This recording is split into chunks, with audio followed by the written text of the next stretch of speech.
So today we're talking about the wealth gap that exists in dentistry. And this is a gap that's widening every single year. It just keeps getting wider and wider, where the lower class is making less and less and the higher class is making more and more. So how can you make sure that you are in this higher class? First off, something that I talk a lot about is that dentists who are in this higher class, they're going to be the owners of their business.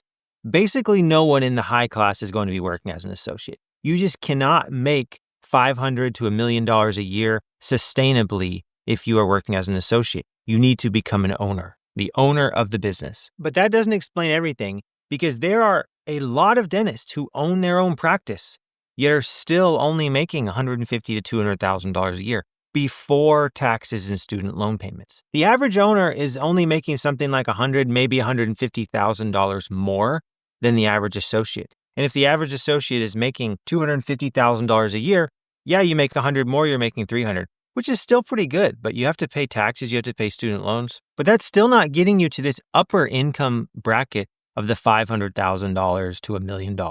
You're just not going to get there at that level. So I've told you that all of the dentists that are making $500,000 plus, they are in this ownership group. But if the average owner is only making $100,000 to $150,000 more than the average associate, that means for everyone who's in this high income group that owns their own practice, there are just as many owners who are in the lower income bracket. Just because you are the owner of a dental practice does not mean that you are going to be financially successful. And it certainly doesn't mean you're going to be wealthy, because a lot of times dentists, especially when they're owners, they feel like they have to show outward signs of how successful they are. They have to buy the big house. They have to buy the brand new car. They have to go on the expensive vacations. They have to buy the fancy clothes, get a member at the country club, go fancy golf courses, etc. Yet, if they're in that group that they're only making $250,000 a year before taxes, before student loans, they might only have $70,000 in discretionary income to spend, and you just don't have money to buy all these expensive things if you only have $70,000 at play. So I talk about ownership a lot, because ownership is great. It's the prerequisite to being successful as a dentist. You have to become a dental practice owner if you want to be successful long-term.